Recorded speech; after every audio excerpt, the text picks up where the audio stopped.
Y esta noche en Sin Filtro vamos a analizar los relatos, el testimonio del colaborador eficaz que está dando los detalles de la dinámica interna que se vive en la pandilla del barrio 18. Usted puede enviar sus comentarios y opiniones con la etiqueta SF El Abuelo, pero antes los dejo con una de estas confesiones.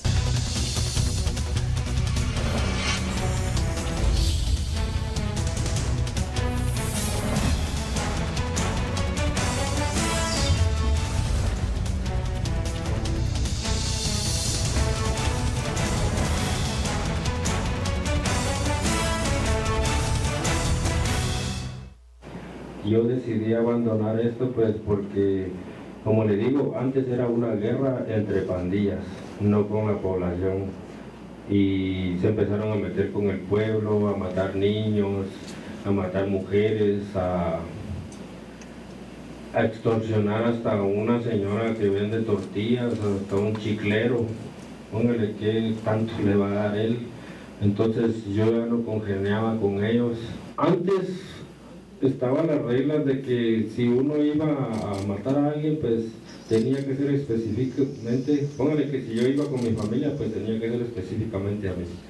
Pues todo eso se fue, todas las reglas esas se fueron deteriorando, cada quien hace lo que quiere y ahora va alguien con su familia y lo matan a él y de paso a toda su familia. Quería pedirle perdón al pueblo de Guatemala por lo que yo hice anteriormente, pues anteriormente no pensaba tal vez como pienso ahora. Pues al estar retirado de la pandilla, mis pensamientos han cambiado mucho, incluso a los señores juzgadores, a los jueces, a los fiscales que tengan cuidado, porque esa gente es muy peligrosa y a ellos, para que si algún día pueden cambiar sus vidas, pues que lo hagan, nunca es tarde. De jueves usted escuchaba parte de estos testimonios, confesiones del señor Eric Contreras, mejor conocido como el Abuelo, integrante de la rueda de la pandilla del barrio 18. Él es un colaborador eficaz y está dando detalles de cómo se organizaban los delitos, los asesinatos, cómo se cobraban las extorsiones y cuál era la organización que tenía, compleja, esta pandilla. De eso hablaremos esta noche, la etiqueta SF El Abuelo. Damos la bienvenida a nuestros analistas, Estuardo Zapeta, Daniel Herring, muy buenas noches. Buenas noches. Bueno, comencemos con lo particular y lo que llama la atención. Es un colaborador eficaz, es esta figura que ya la hemos visto en otros casos, sobre todo aquellos de corrupción, pero que en este momento se está utilizando para poder obtener información, detalles de cómo ha evolucionado la pandilla del barrio 18 a convertirse en esta estructura que él relata, cómo están organizados, quiénes son los jefes, cómo planifican los atentados, los crímenes, incluso cómo la hazaña que cometen es un símbolo de poder, así lo confesaba alias el Abuelo, el señor Eric Contreras. Hablemos de esto y de todos estos testimonios. Estuardo. Es casi primera vez que tenemos nosotros de primera mano la confesión de un líder marero. Y no solamente de un líder, sino de alguien que pues es fundador, alguien que cambió el nombre de Mara 18 a Barrio 18, alguien que estableció una estructura, una meritocracia, que estableció una institución, para ponerlo más sencillo. Alguien dirá, no, la palabra institución no va aquí, pero él estableció el conjunto de normas, que al final eso es una institución. Y también el relato es cómo se le fue de las manos. Para mí hay 5 o 6 puntos que son fundamentales. Primero, la forma de reclutamiento.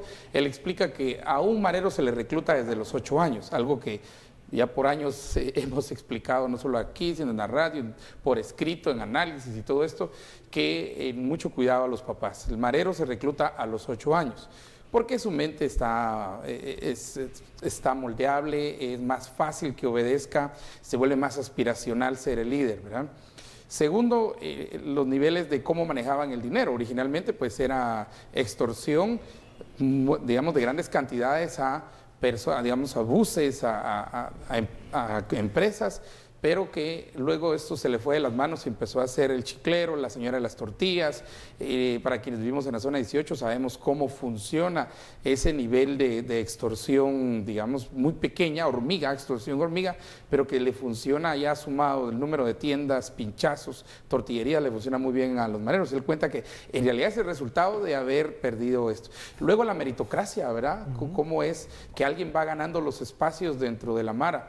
Un cuarto punto fundamental también de entender en este proceso es la territorialidad, cómo originalmente era una guerra entre maras y esa guerra se fue para hacer una guerra contra las personas que no pagaran extorsión, por ejemplo los jales, los famosos jales. El jale es alguien que no ha pagado la extorsión y hay que matarlo precisamente porque no lleva la extorsión. Y un quinto punto, hay más, pero me quedo con un quinto punto que para mí es fundamental y una duda que me surgió a mí también que es importante, y es que la ley prevé que solo pueden ser colaboradores eficaces aquellos que no han estado en la cabeza de una organización criminal.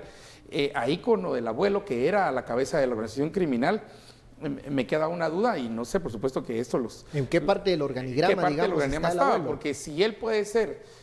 digamos en el caso, pongamos otro caso de una organización criminal, digamos Roxana y Otto, que es el clásico, ¿verdad? Ellos no pueden ser colaboradores eficaces porque eran la cabeza de la organización y la ley sí prevé que los que eran cabezas de organización no pueden ser colaboradores eficaces. Aquí el abuelo era una cabeza de organización, sin embargo está siendo colaborador eficaz contra 23, digamos, de sus subalternos en este caso, y él dice exactamente era que por qué lo está haciendo, porque cree que se fue de las manos y empezaron a atacar a la población. Y segundo, la advertencia no hay que echarla en saco roto, la advertencia que le da fiscales, que le da jueces, que le da a la cadena, a los que trabajan en la cadena de justicia, operadores de justicia, no hay que tomarla pues muy... así como solo una breve y simple advertencia, al contrario, creo que hay que tomarla en serio. Lo que hay que examinar es a ver qué tipo de verticalidad tal vez tenía la organización de la pandilla. Puede ser que ahí es donde encontremos la respuesta. Esta rueda pareciese ser más como un consejo de guerra, ¿no? Sí, una guerra, una rueda entre iguales. Ajá, como piramidal. Las maras, se sabe, y toda la literatura viene a decir lo mismo, no son estructuras jerárquicas y no son estructuras dirigidas exclusivamente por una persona. Digamos, ahí hay como cierto sistema de asociación en redes que guarda cierta similitud a un sistema feudal, pero digamos de territorios y de coaliciones comunitarias, vamos a decirlo así, estas comunidades del crimen que se van asociando en redes más amplias, pero nunca vamos a encontrar en una mara un solo jefe que es el rey y que es capaz de disciplinar a los demás. Entonces, en ese sentido, yo creo que se puede argumentar clarísimamente que si que era parte de esas juntas directivas, vamos a decirlo así, habla sobre los otros, pues lo puedes considerar colaborador eficaz. Yo creo que este testimonio, como pasa muchas veces, y lo hemos dicho aquí con Monzón, no es cuestión de ver los casos particulares de las personas particulares a las que menciona. Que aquí, como no tenemos tanta polémica, pues realmente ni siquiera en las declaraciones que hemos sacado que Guatevisión sacó en la nota, hay demasiado detalle en ese sentido y eso tendrá su propia dinámica. Creo que lo que se puede hacer, igual que con Monzón, es aprender sobre el sistema. Y creo que ahí hay bastantes conclusiones, algunas de ellas ya las señaló Estuardo. A mí me llama la atención, por ejemplo, el hecho de que él esté describiendo un sistema en deterioro. El hecho de que él, de alguna manera... Cuando percibimos que las pandillas y el fenómeno de las maras prospera o es más... Como que él está describiendo algo que creo que es bastante real, y es que las maras han ido degenerando cada vez más en organizaciones del crimen que depredan a las comunidades. No digo que no lo hayan hecho, lo han hecho siempre, pero que depredan aún más a las comunidades y que se meten en cosas que no se metían antes, digamos. Y el hecho de que él lo cuente con esa clase de naturalidad, decir, mire, es que antes hacíamos cosas malas, pero con la señora de las tortillas no nos metíamos a matar gente de forma tan arbitraria, no nos metíamos con eso. Entonces, el hecho de que él mismo haya visto una especie de degradación, el abuelo, ¿no?, que supongo que le llaman así porque ha sobrevivido bastante tiempo dentro de lo relativo que puede sobrevivir dentro de una mara, y ha visto algunas cosas, que él pueda contar como una historia de evolución hacia una cada vez mayor degeneración, creo que tiene que hacer reflexionar sobre lo que está pasando en determinadas zonas urbanas donde básicamente el Estado no está. Ahora, cuando él habla de esta degeneración o como decía Estuardo, que se le va de las manos, la respuesta no está en esa forma, en esa territorialidad donde no hay uno que toma la decisión o que puede disciplinar a todos, sino que al ser esto un órgano de iguales, muchos toman decisiones que pueden afectar, como mencionaba él, a la señora de las tortillas, a la barrotería, pinchazo, ¿sí? Y mientras que otro puede pensar que eso no era el ámbito o el territorio de la pandilla en su inicio. O sea, no hay nadie quien los dirija al final de cuentas. Él lo que está diciendo básicamente es que precisamente esta señora de las tortillas, usted y yo y todos nosotros, que no era el objetivo inicial, pero al final terminamos quedándonos en medio de una guerra que empieza entre pequeños feuditos, pues, ¿verdad? Entre territorios que van avanzando, que unos empujan, que otros se jalan, y que se empezaron a tomar muchas decisiones fuera del círculo de poder que yo te decía, digamos, es un círculo de poder y todos una decisión entre iguales. Pero ya vimos que precisamente cuando alguien tomaba una decisión, y esto será en la otra mara, en la otra pandilla, los otros sí fueron muy recios en que tomó una decisión fuera del círculo y mataron a la Arjona, por ejemplo, ¿verdad? Y hasta dieron una conferencia presuntamente con el cuerpo de Arjona, porque al final el cuerpo nunca lo vimos, del marero que, estando en cierto nivel de liderazgo, decidió desde la cárcel que la gente que lo sigue, pues haga cosas. Pero esto nos dice muchísimo que entonces en las cárceles no ha variado la cosa. Esto nos dice muchísimo que todavía sigue siendo la cárcel de donde salen, de donde emanan muchas de las órdenes, las estructuras y los cambios, pero que ellos en la cárcel ya no lo pueden controlar. Entonces es un desorden, digamos, que ellos no tienen control más que ciertas órdenes dentro de la cárcel, pero que ya en el día a día, en el accionar, en la parte puramente, ¿verdad?, en la parte estratégica de acción, ellos no lo pueden controlar, y eso es lo que él está diciendo, porque irse a atacar a aquellos que no tenían previsto hacerlo en el origen significa entonces que está arrepentido, que la guerra se ha volcado, se ha convertido en un ataque a la población, eso lo dice él. Y entonces ahí es donde nosotros tenemos que tener cuidado, porque realmente lo que tenemos ahora es que estamos en medio, los ciudadanos, de una guerra de pandillas sueltas. Aquí sí, creo que preguntabas que él está relatando un caos y un desorden, y que posiblemente sea una parte de ventaja y una oportunidad no solo para la ciudadanía, sino sobre todo para las autoridades. Esta declaración es una declaración de oro, en este momento, para inteligencia, para la DIGICRI, para todos los que están haciendo investigación. Pero posiblemente también se explique no solo así. Buscábamos precisamente ustedes en diálogos, Daniel, ustedes han visto, ¿verdad? Mucha gente, yo sé que mucha gente alega y todo, pero los números van hacia la baja. Sí. Los números van hacia la baja en la violencia homicida. Y siempre que uno habla de esto le cae, porque dice, no, van hacia la... Tal vez los hechos mediáticos suenan mucho, pero los números fríos muestran que van hacia la baja. Y puede que una de las bajas, como no tenemos una explicación de la baja, esté también en el hecho que no haya ese orden y ese liderazgo fuerte como lo del abuelo antes, ¿verdad? Lo que pasa es que la violencia es un fenómeno muy complejo que tiene muchas aristas, y eso no significa que el tema de las maras no pueda estar aumentando la violencia. Lo que pasa es que puede haber reducciones de violencia que compensen en términos generales del país el aumento en algunas zonas donde hay estructuras de crimen organizado denominadas maras. Entonces eso habría que verlo detalladamente, y yo creo que esa es la clase de reto que tiene, y estaba diciendo Estuardo, ustedes en diálogo, solo para explicarlo, yo soy miembro fundador de una asociación que ahora tiene una asociación no lucrativa, que tiene un observatorio que dirige Carlos Mendoza, que es una de las personas que más y mejor ha estudiado el tema de violencia, y que está haciendo un monitoreo diario a los fenómenos de violencia homicida fundamentalmente. Y el reto está en una organización como esa, en un proyecto como el que dirige Carlos, que pueda entrar en los detalles y poder desagregar el fenómeno lo mejor posible.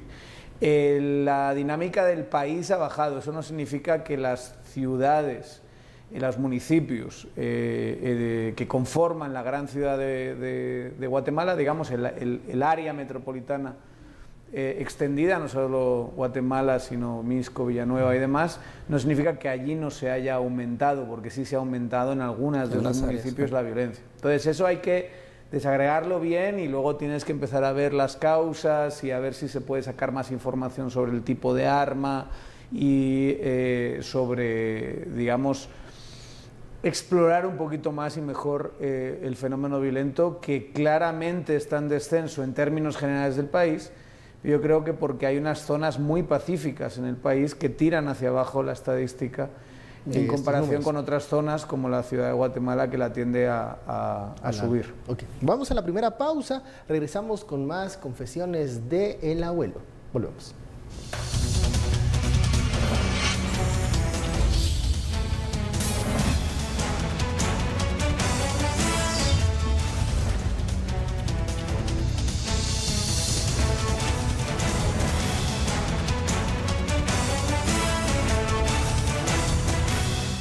Los descuartizamientos, esos se hacen pues para infundir mucho más temor en las áreas donde se hacen. Incluso cuando se hace un descuartizamiento se parten en 18 pedazos y a veces los pedazos son distribuidos en varias áreas donde a veces no domina la pandilla, pero es como una forma de decir aquí estamos, y el que no se acate pues va a ser el siguiente.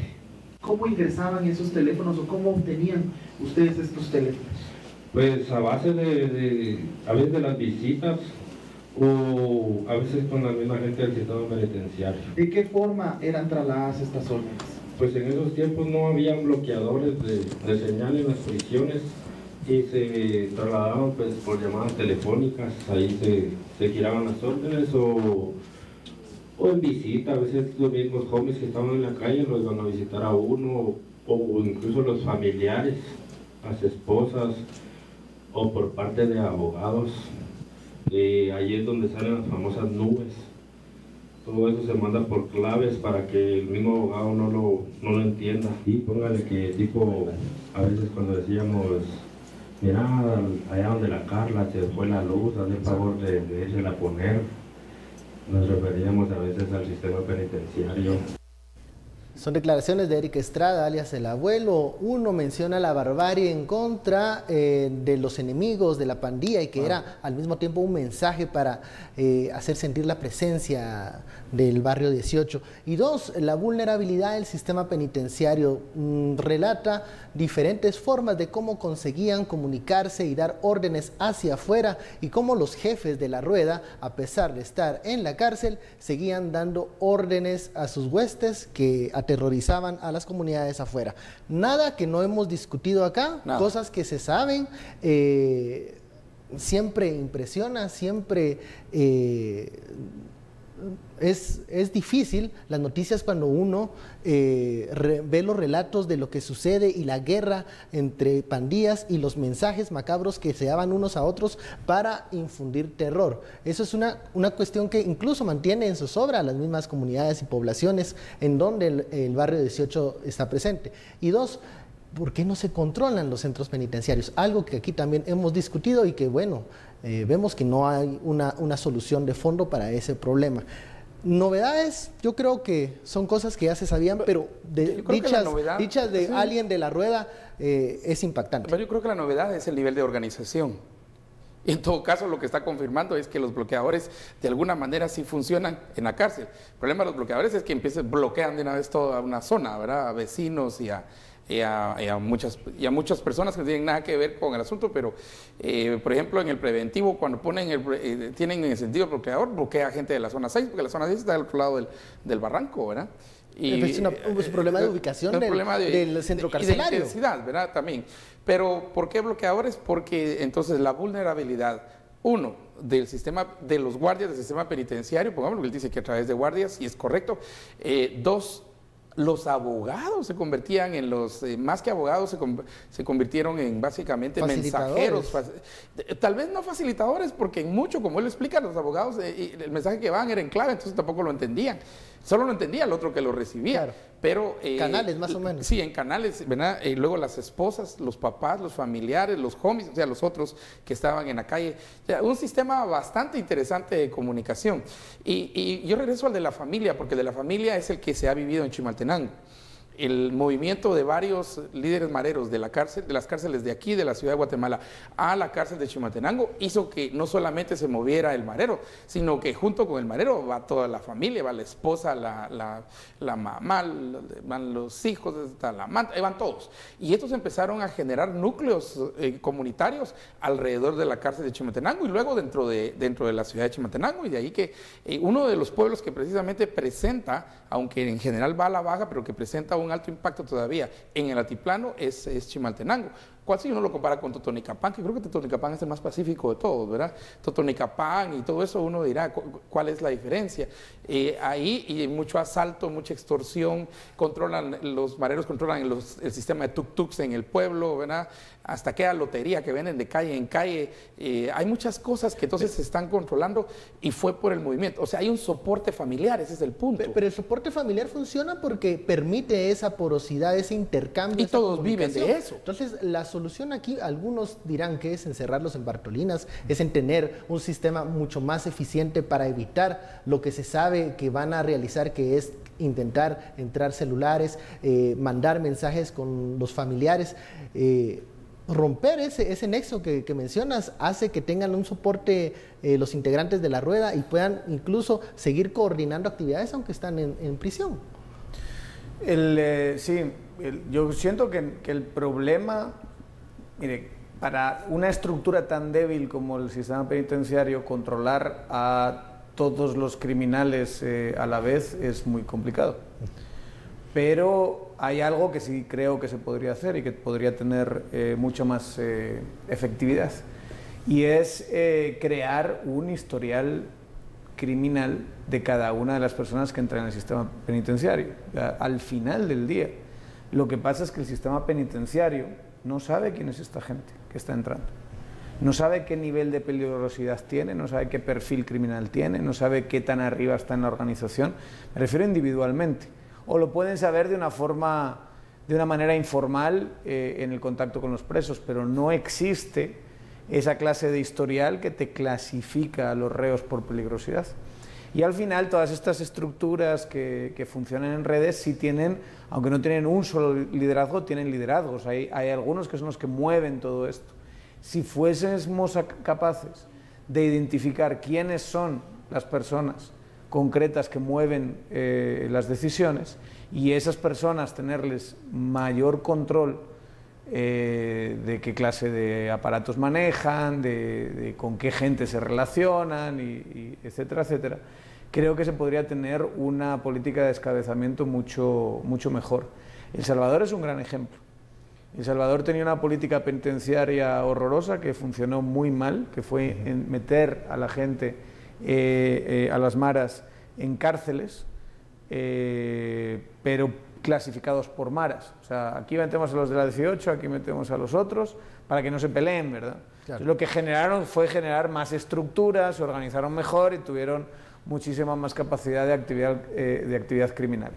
Entonces, cuando llega un momento de violencia absolutamente delirante en El Salvador, y hay que decirlo, en la región, en el Triángulo Norte de Centroamérica, somos con mucha diferencia el país con menos homicidios en términos relativos, comparados con Honduras y El Salvador. Pero cuando llega un momento en El Salvador que la violencia es 3 veces la de Guatemala, 4 veces creo que llegó a ser la de Guatemala. Y Honduras mismo, ¿verdad? Honduras tuvo también un pico bastante importante, pero lo de El Salvador sí ha sido mucho más fluctuante, precisamente porque las maras están más estructuradas y son más importantes ahí. Cuando entran a las cárceles, separan a los líderes, los aíslan en cárceles especiales, por lo menos durante un tiempo, sí empiezan a tener una gran efectividad y empieza a bajarse la espiral criminal. Y ahora mismo volvemos otra vez a ver un Salvador que todavía tiene unos niveles altísimos de criminalidad, pero que la tendencia de la tasa está a la baja. Entonces yo creo que esa clase de cosas hay que aprenderlas y hay que implementarlas, y si hay una parte de la cadena del sistema de seguridad y justicia que falla, es el sistema penitenciario. Es absolutamente desastroso. La gente que trabaja ahí es seguramente la de peor capacitación, formación que hay en todo ese sistema, y es allí donde sabemos que se produce buena parte de los crímenes del país. ¿Qué va a pasar de aquí en adelante con el abuelo?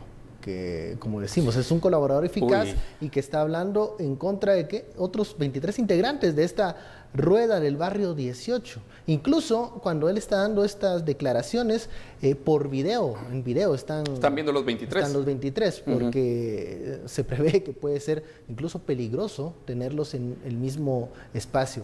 ¿Qué va a pasar con el abuelo? Mira, la regla, y hay que decirla como es que lo que está haciendo él, en realidad la ética, si puedo usar la palabra, el conjunto de normas de la Mara no lo permite. O sea, me refiero a que eso se paga con la vida. Pues, de hecho, él dice que parte de las reglas, ellos las hicieron. Las hicieron y él las instituye y las recalca entre los niños y entre todos. O sea, es su propia regla. Él es como aquel hombre muerto caminando que dirían en Estados Unidos. Sí, dead man walking, ¿verdad? O sea, ya su vida está en entredicho. Pero supongo que a cambio también porque ese es el derecho premial precisamente. El derecho premial es el que un colaborador eficaz entra a ser colaborador eficaz, pero a cambio va a recibir va a recibir protección a su familia. Hay prebendas, ¿verdad? Tiene una protección que no lo tiene, digamos, cualquier otro caso. De hecho, el colaborador eficaz sí recibe cierto nivel de protección dependiendo del caso, pero aquí está contra 23, se está volteando contra 23 de su propia gente. ¿Qué significa eso? A no ser que tengan una estrategia que también podríamos pensarla o repensarla, pero a este momento, por lo que está diciendo, no veo, sino que sí veo que hay un peligro. Y de ahí es que creo que nace esa advertencia también para fiscales, esa advertencia para los jueces, esa advertencia para los que están dentro de la cadena de justicia en Guatemala y que tienen que ver con ellos. El nivel de protección que llevaba a tribunales era impresionante. El nivel de protección era, nunca se ha visto un nivel de protección así como el que daba el abuelo. Esta información que está dando alias el abuelo, ¿qué herramientas o qué de lo que dice hoy puede ser utilizado por los investigadores, por las autoridades el día de mañana para atacar el fenómeno de las pandillas? Me lo responden al regresar. Vamos a la pausa. SF el abuelo.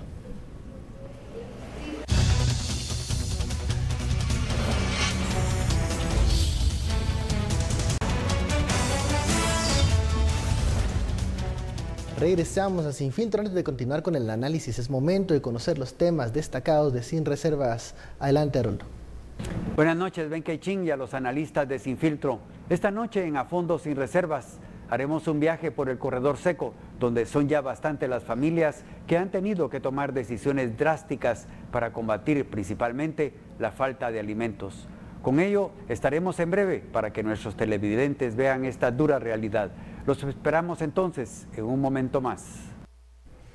Así es, estaremos pendientes de esos reportajes. Continuamos con el tema y ya lo decíamos antes del bloque, antes del corte, qué lecciones se pueden extraer de las confesiones de Eric Contreras, alias el abuelo, y él menciona un tema también importante, el financiamiento de las pandillas. ¿Cuál es la forma de financiamiento? ¿Cómo ustedes se hacen de fondos dentro de la pandilla? Extorsionando. Póngale, se utiliza mucho a la gente que a veces no es nada para distraer las cuentas y todo eso. En el caso de el dinero que obtienen producto de esta extorsión, ¿cómo es invertido? Pues invierten en armas, ahora en casas, en carros, en negocios legales para lavar el dinero, ¿ves?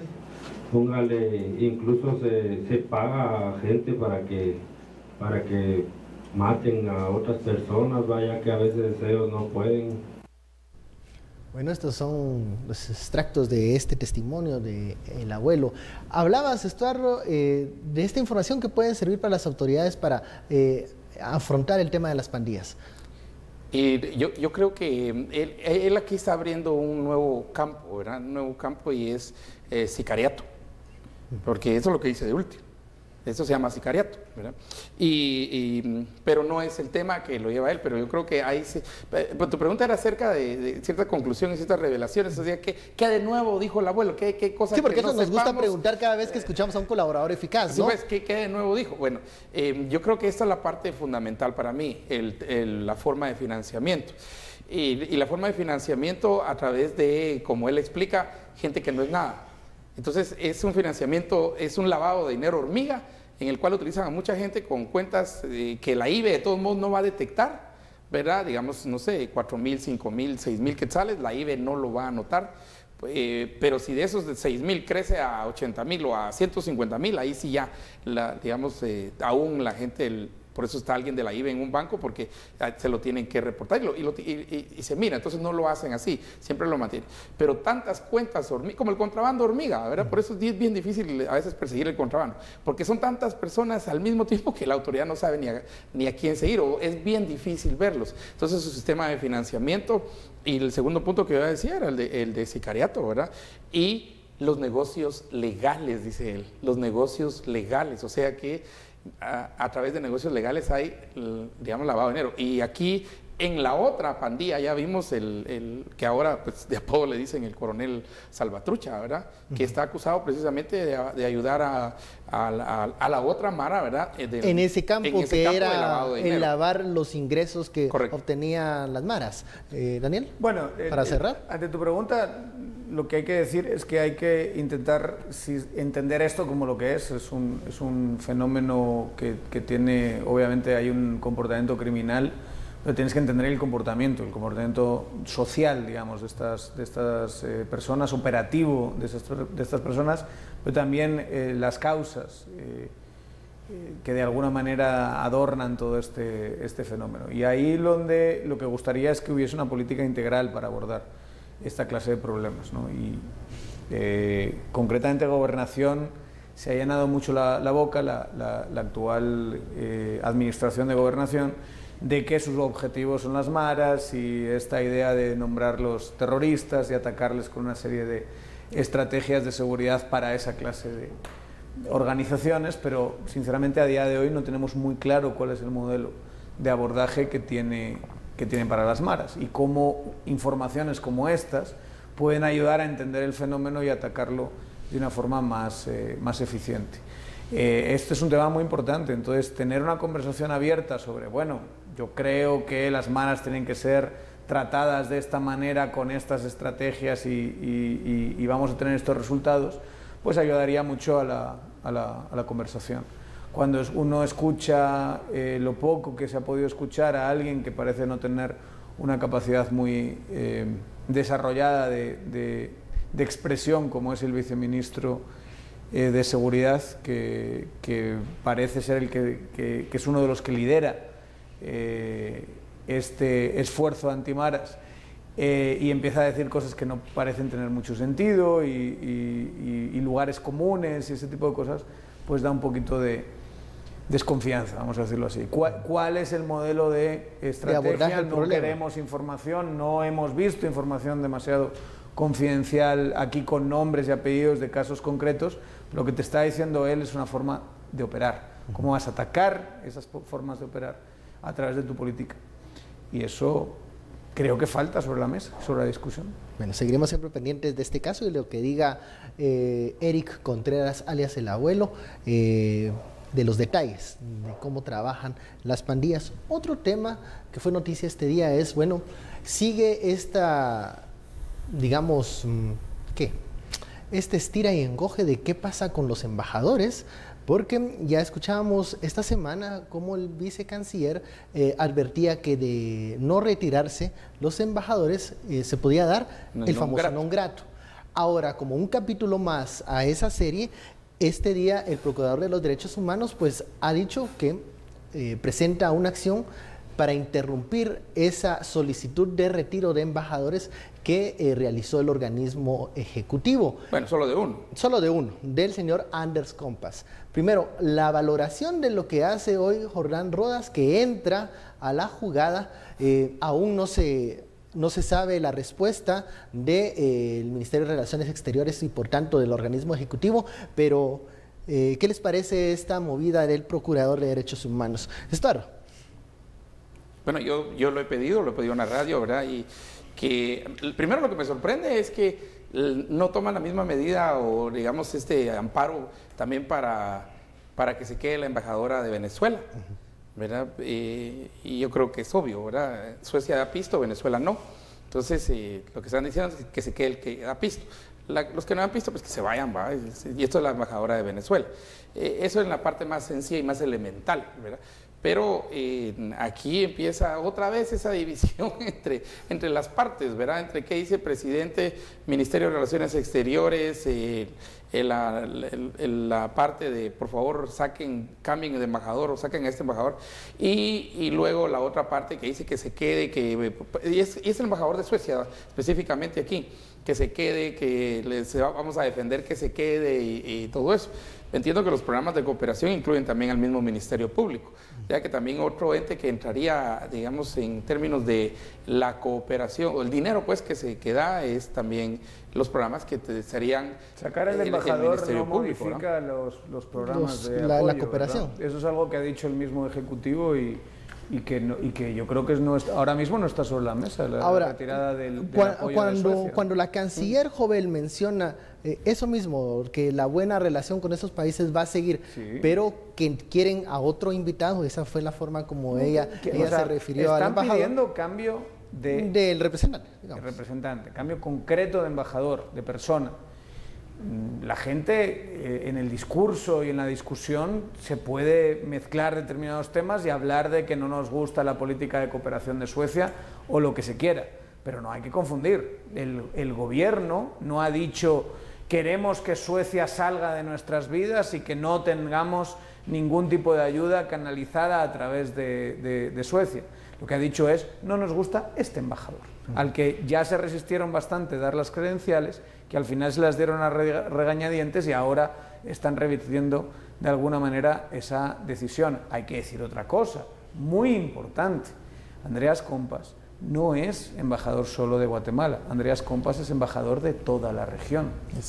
Ya hay países de la región que están pidiendo que se vaya a ese país, se traslade la sede. Se traslada a la sede y la actividad de Suecia en la región sigue siendo básicamente la misma.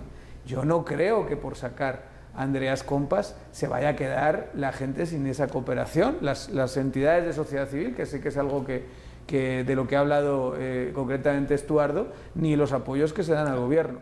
Y si se diese, o a algunas entidades de gobierno, y si se diese una ruptura, digamos, que no creo que esta sea la intención, ni creo que esté en el interés del país y mucho menos de este Ejecutivo, o al revés, que no está en el interés del Ejecutivo y mucho menos del país, se podrían canalizar a través de la Unión Europea. ¿Qué va a pasar? ¿Que vamos a declarar non grato a los representantes de la Unión Europea hasta que ya los grupos que son financiados por esta clase de entidades internacionales estén completamente fuera del país? No, es tener una acción completamente irresponsable y es hablar de cosas que no se saben. Ni el mismo Ejecutivo ha hablado de la idea de modificar o solicitar que ya no venga esta cooperación, y menos Suecia tampoco de su lado.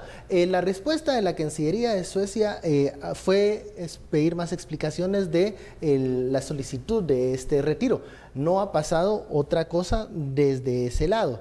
y es aquí en donde entra a jugar el Procurador de los Derechos Humanos, haciendo énfasis de que el procedimiento no fue el adecuado. Ya hay algunos que señalan que esto no es un non grato ni es una solicitud como la anterior con el comisionado Iván Velázquez, y que por ello el Procurador no tendría que accionar de esa misma manera. Puede que la decisión salomónica sea la que menciona Daniel, que es mover la sede a otro país sin cambiar al representante. Bueno, eso Holanda puede ser una de las que no sería la primera sede que se va, ¿verdad? Porque Holanda también ya la movió. Ya cambió, ¿verdad? Y yo creo que pues algún mensaje hay en el cambio.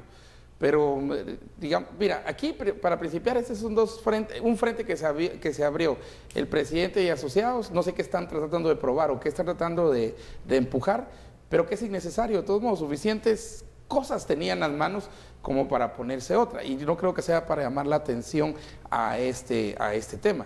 Porque al final esto fortalece el argumento, ¿verdad?, de los que estarían en contra del gobierno, ¿verdad?, que el gobierno les quiere hacer de alguna forma daño, o los apoyos que reciben estos que estarían aquí en contra del gobierno.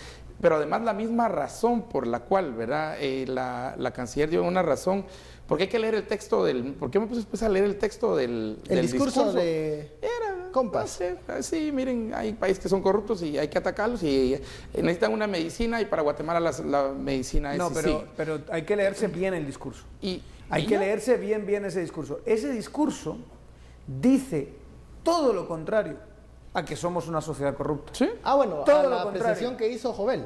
Todo lo contrario. O sea, si tú te sabes leer bien el texto, él utiliza la expresión en una sociedad corrupta, pero hay que leer todo el contexto, y de verdad hay que tener una capacidad de comprensión lectora. Cuando lo haces, te das cuenta que él no dice Guatemala es una sociedad esencialmente corrupta, sino que dice prácticamente todo lo contrario.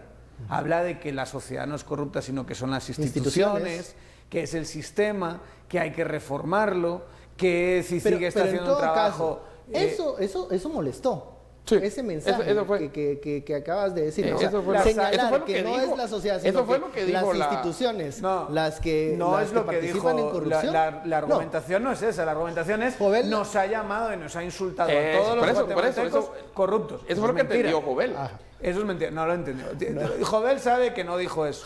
Jovel sabe lo que está diciendo. Y no puede ser que se agarre de algo que dijo en un discurso hace 5 meses. Es completamente irresponsable. Además, y esto hay que decirlo muy claramente, esa rueda de prensa es vergonzosa. Es vergonzosa por el tono que utiliza. O sea, hay un tono especialmente agresivo que no se utiliza nunca en diplomacia, y alguien como Sandra Jovel debería saberlo. Nunca se utiliza en diplomacia. O muy pocas veces, solo cuando hay unas circunstancias completamente excepcionales. Y que esté teniendo una actitud de ese calibre porque ha sacado de contexto una frase, una expresión incluso, o sea, ni siquiera una frase completa de un discurso de hace 5 meses, es muy vergonzoso. Y yo creo que la actitud de la Embajada de Suecia al decir, bueno, pero infórmenos un poquito más, es nuestro diplomático y queremos saber en qué sentido se ha metido en cosas que no le incumben. No, solo es como lo que hemos dicho tantísimas veces sobre la politización de la justicia de la que habla el presidente y que mencionó en su discurso, el discurso de la noche, de la tarde-noche, el mismo 27 de agosto. Jamás se han dado detalles, jamás se ha dicho, aquí están dónde está la injerencia, dónde está esa politización, y cuando se ha hecho, porque es verdad, se hizo en el caso del allanamiento, pues es eso. O sea, es agarrar una información y darle la vuelta y utilizar técnicas que rayan en lo propagandístico y en el fake news más repugnante. Vamos a la pausa, regresamos con la etiqueta SF del abuelo, seguimos hablando de este tema.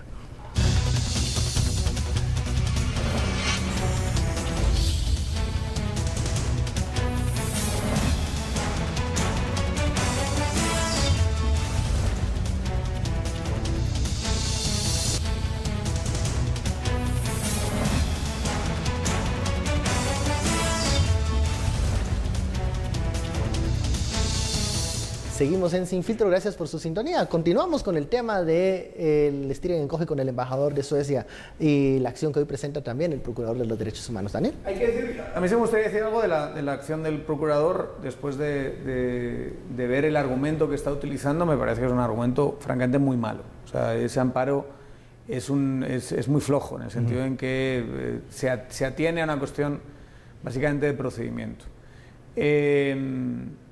Hay otro amparo que entiendo se ha presentado por parte de Helen Mack y que yo creo que ese amparo va más a la raíz, digamos, asunto de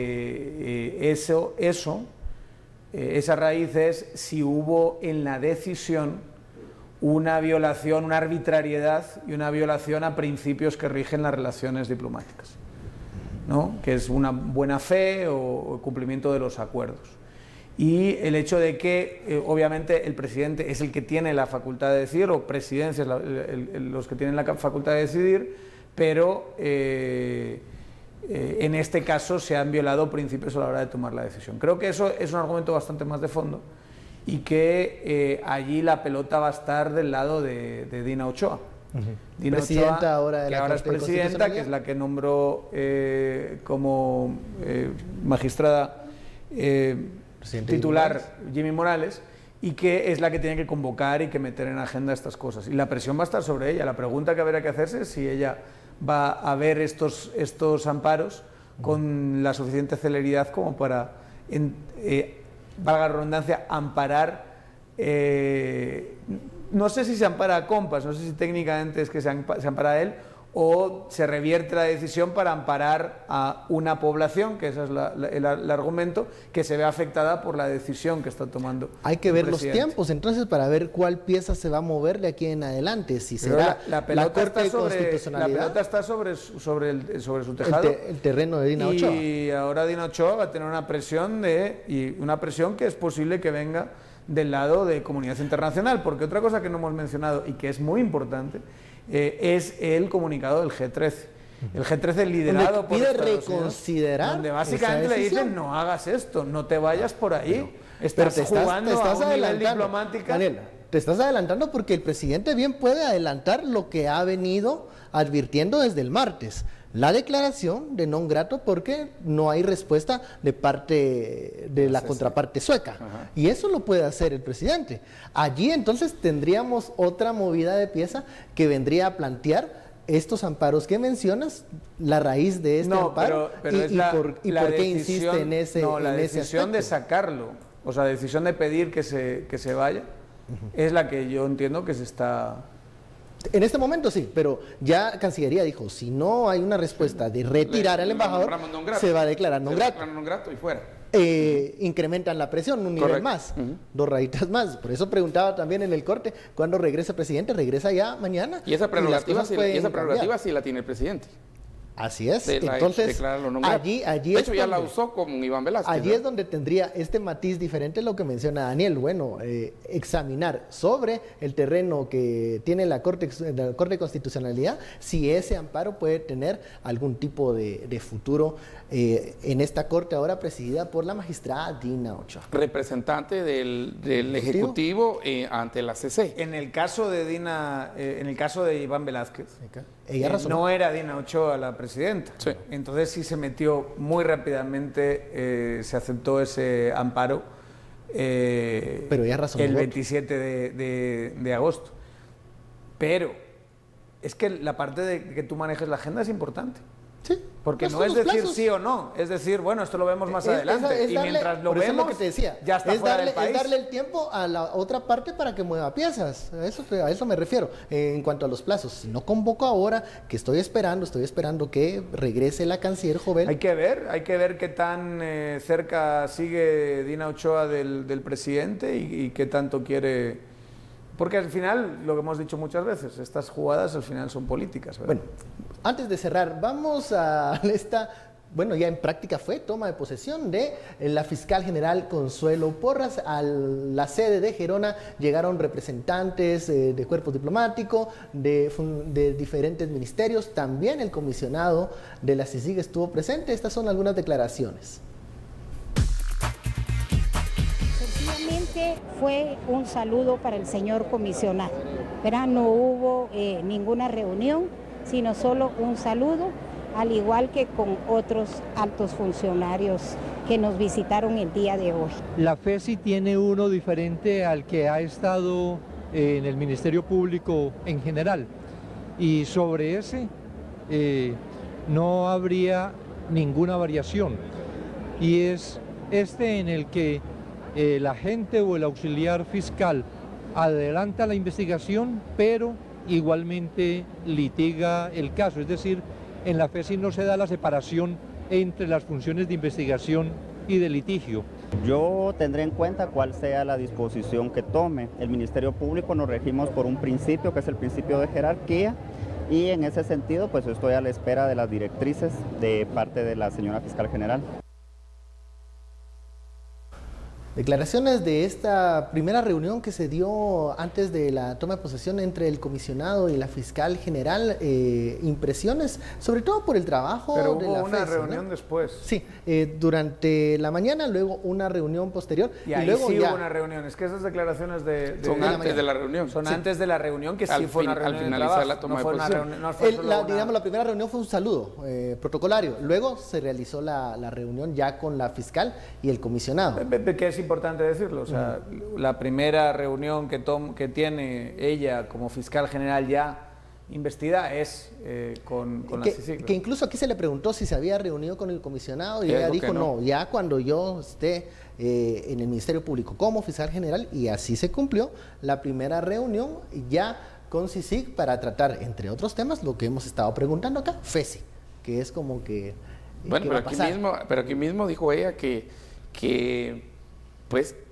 invitaba a que siguiera, ¿cómo se llama?, el licenciado Sandoval en la FESI, pero si se sigue el principio que dice el fiscal de jerarquía, entonces va a ser mucho también lo que ella pida, pero también lo que el otro decida, ¿verdad? Porque mucha invitación puede haber, pero el otro puede decir no, muchas gracias, ¿verdad? Aunque yo creería que para continuidad de los casos y para llevar hacia adelante todo esto, ahorita mover mucho las aguas creo que no sería lo más conveniente. Entonces esos cambios rápidos que lo único que generan es como duda dentro también los equipos que están trabajando.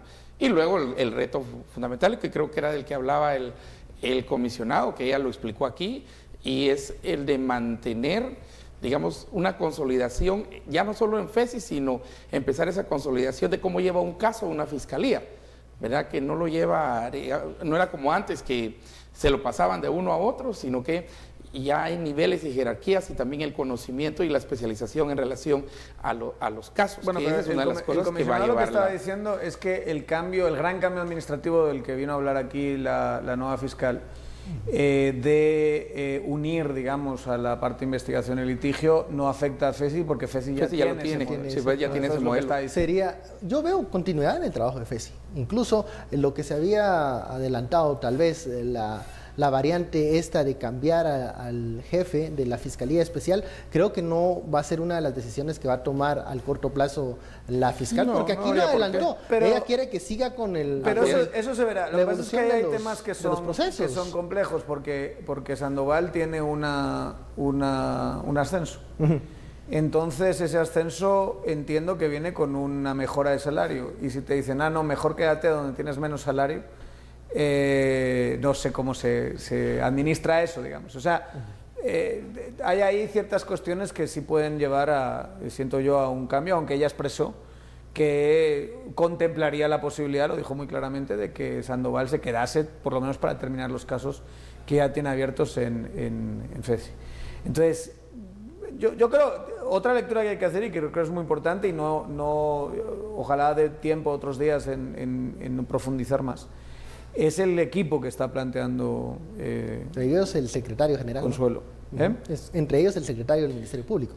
Digamos, obviamente no son personas conocidas para el gran público, uno empieza a preguntar entre los juristas que conoce y la verdad es que las referencias del personal que está eligiendo ella son muy buenas. Bueno, hemos llegado al final. Profesionales, trabajadoras. Nos quedamos con el compromiso de evaluar cada uno de estos perfiles que, como dijo la fiscal general hoy, incluso algunos aún no tienen, digamos, ya específicamente el puesto, pero que se van a ir adecuando, acomodando ya en los próximos días y van a incluso dar más nombres y detalles de este equipo de trabajo. Bueno, hemos llegado al final. Muchísimas gracias, Daniel. Estuardo, a usted muchas gracias por su preferencia y sintonía. Esto fue Sin Filtro. Feliz noche, nos vemos mañana.